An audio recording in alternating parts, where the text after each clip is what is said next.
There's an old saying, Mr. Master Evaluator, fellow Toastmasters, honored guests, and most of all Yolanda, that before you talk about somebody, you should walk a mile in their shoes. That way, when you do talk about them, you're a mile away and you have their shoes.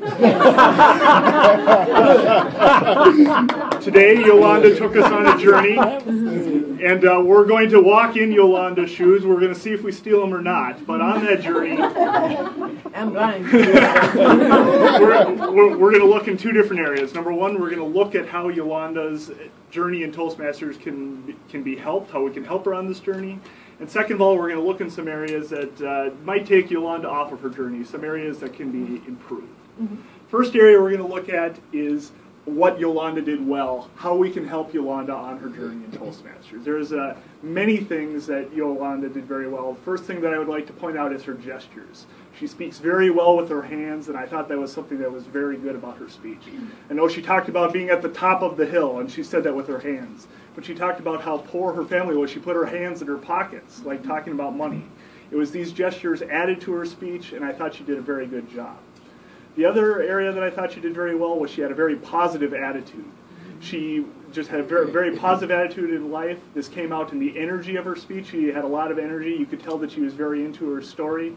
And it just came out. And because she cared about her topic, she cared about herself, it causes us as an audience to care about her too. And that is a very important thing in public speaking. So now that we have looked at what Yolanda did well, we need to look at what's going to take Yolanda off of her journey in life, some areas that she can improve in Toastmasters. First of all, I would have liked to see just a little bit better organization. She had a good beginning and she had a good end, but there was a lot of rambling going on in the middle of the speech. Mm-hmm. If you would have maybe focused on 3 different areas, set those areas ahead of time, set those 3 areas up, that's going to allow you to have a more structured speech, and it's going to cause you to not talk for 9.5 minutes. So work on that structure. The other thing I would like you to work on is that you spent a lot of your speech walking back and forth. Sometimes you were walking so far up that you were leaning over the lectern. This is a very aggressive position that can sometimes turn your audience off. So work on just standing in one place, set yourself on both feet, and that's going to help you when you're speaking.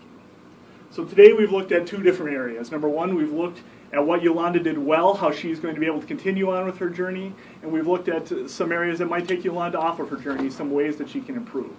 In summary, I think you need to continue doing very well with your gestures and your energy. I would like to see you improve, just getting a little bit better structure and work on standing in one place. But overall, it was a very good job. I'm very excited for having heard your Icebreaker here in Toastmasters, and I'm very excited to hear many speeches here in the future with or without your shoes. Mr. Master.